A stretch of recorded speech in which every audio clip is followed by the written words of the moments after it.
Jurus ampuh para pengusaha dalam mencari jalan pintas. Jurus ampuh para kapitalis yang jengah dengan suara aktivis yang kritis.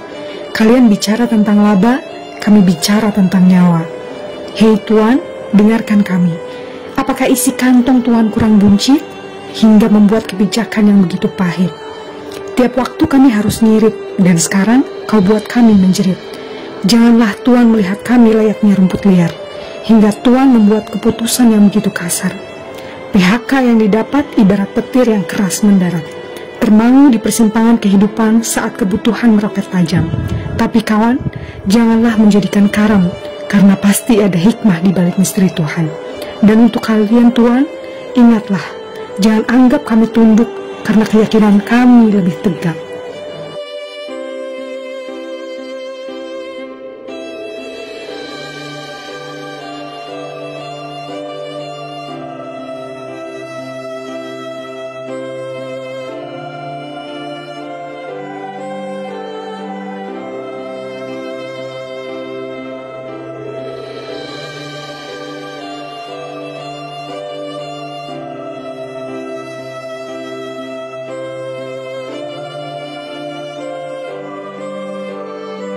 Jadi kasus ini bermula pada bulan periode April Mei. Perusahaan terlambat membayar upah kepada karyawan yang harusnya dibayarkan di awal bulan, namun terlambat 2 hari. Jadi kurang lebih tanggal 3 baru dibayar. Nah, kemudian di Mei Juni perusahaan kembali terlambat membayar upah yang harusnya di awal bulan Juli mereka dibayar, namun pada faktanya perusahaan baru membayar setelah 5 hari kerja. Jadi telah terlambat 5 hari kerja waktu itu.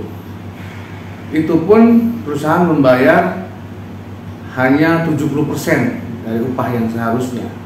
Nah, kemudian perusahaan memberikan statement bahwasannya 30%-nya akan dibayar 5 hari kemudian. Nah, oleh karenanya tentu anggota kita PUK, SPAMK, FSPM, PT Nozomi bersurat kepada perusahaan di tanggal 8 Juli 2022 pada perusahaan untuk mempertanyakan bagaimana tentang pembayaran upah, kenaikan upah, struktur upah di perusahaan saat itu. Namun surat pertama dilayangkan oleh pihak anggota kami PUK, SPMK, FSPM, PT Nozomi itu tidak mendapat balasan yang serius dari perusahaan. Hanya perusahaan membalas bahwasannya tidak ada waktu yang pasti yang diberikan oleh perusahaan untuk berunding atas permasalahan upah tersebut. Akhirnya perusahaan pihak serikat pekerja kembali mengirim surat memberikan waktu sebelumnya tanggal 8. Akhirnya teman-teman, kawan-kawan mengirim surat kembali di tanggal 22 Juli 2022 kepada perusahaan dengan isi yang sama. Jadi surat kedua melanjutkan surat pertama, isi yang sama, mempertanyakan tentang bagaimana kelanjutan pembayaran upah mereka yang tentu sebelumnya mengalami keterlambatan. Namun tanggal 22 mereka berkirim surat, alih-alih perusahaan membalas surat tersebut dengan perundingan. Faktanya tanggal 29 Juli kawan-kawan kita anggota PUK yang kurang lebih berjumlah 35 orang pada tanggal 29 Juli dipanggil oleh pihak perusahaan bersama lawyernya PT Nozomi Otomotif Indonesia tersebut. Dipanggil mereka secara bergelombang. Menurut laporan 8 orang dipanggil pada tanggal tersebut. Dan itu disampaikan oleh perusahaan melalui lawyernya bahwasannya teman-teman yang dipanggil itu yang kurang lebih anggota kita itu 35 orang dinyatakan 29 Juli tersebut hari terakhir mereka bekerja. Artinya perusahaan melakukan PHK sepihak, padahal sebelumnya mereka masih bekerja normal, perusahaan pun masih berproduksi, beraktivitas dengan normal. Tapi alih-alih perusahaan menjawab surat teman-teman kita dengan tripartit, yang ada malah teman-teman dipanggil secara bergelombang 8 orang, kemudian hingga seluruhnya dipanggil dan menyatakan mereka tanggal 29 Juli tersebut hari terakhir bekerja. Nah, mendengar kasus tersebut, kami pimpinan pusat berkoordinasi dengan PUK, juga berkoordinasi dengan konsulat cabang FSPMI Subang. Maka tidak lama selang dari kejadian tersebut, KC FSPMI Subang mengirimkan pemberitahuan ke Polres Subang untuk mengadakan aksi di PT Nozomi. Memang sempat sebelum aksi terjadi, yang tadinya aksi itu dijadwalkan hari Selasa, kurang lebih berarti tanggal 2 Agustus, pada faktanya aksi itu diundur karena rencananya waktu itu difasilitasi oleh Polres akan bertemu dengan pihak perusahaan. Namun pertemuan pun tidak terjadi, diundur dari hari Selasa ke Rabu, kemudian kembali mulai hari Kamis sampai hari Kamis tanggal 4 Agustus.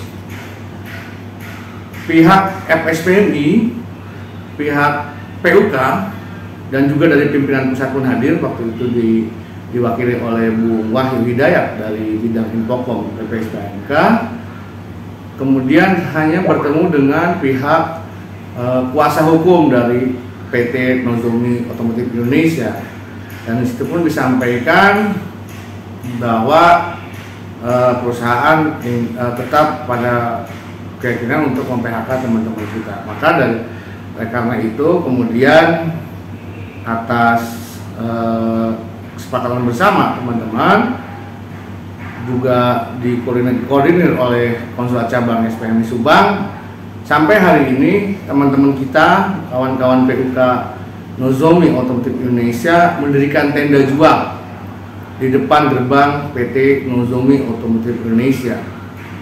Dan pun saya dengar teman-teman KC sudah melakukan upaya-upaya agar pihak owner perusahaan atau pemilik dari perusahaan tersebut mau hadir untuk diskusi ataupun berunding dengan kita, dengan kami, dengan teman-teman Nozomi.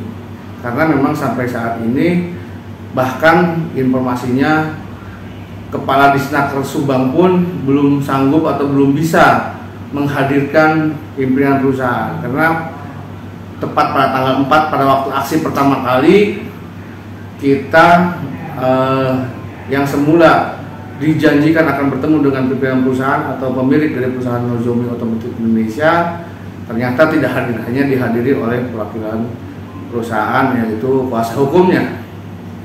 Nah, sampai saat ini teman-teman kasus masih bergulir. Terakhir upaya dilakukan konsulat cabang FSPMI Subang ialah melaporkan kasus ini ke pengawasan Naker Provinsi Jawa Barat yang terletak kantornya ada di Kerawang.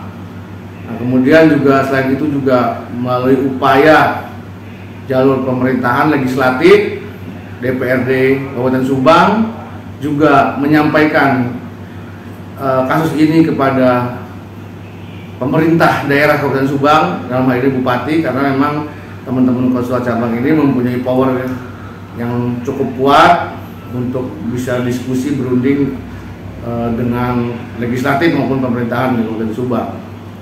Nah, sementara itu kami dari pimpinan pusat pun per hari ini sudah diskusi dengan Presiden FSPMI. Insya Allah dalam waktu dekat kita akan di akhir Agustus ataupun awal September kita akan mengadakan diskusi dengan semua pihak di FSPMI tentunya, baik itu Garda Metal maupun itu PC SPA, KC SPA di wilayah Subang, mungkin juga Karawang, Purwakarta, dan Bekasi, karena mengingat Karawang, Purwakarta, dan Bekasi adalah daerah terdekat dari Subang itu sendiri. Insya Allah itu akan terjadi di Agustus ataupun di awal September 2022 ini untuk berupaya agar teman-teman ini kita perjuangkan. Jadi kasusnya seperti itu. Alhamdulillah sampai saat ini tenda perjuangan masih berdiri, dibantu oleh Konsulat Cabang SPNI Subang, juga dari kawan-kawan PC SPA di Subang, juga Purwakarta dan yang lainnya. Mungkin itu. Terima kasih.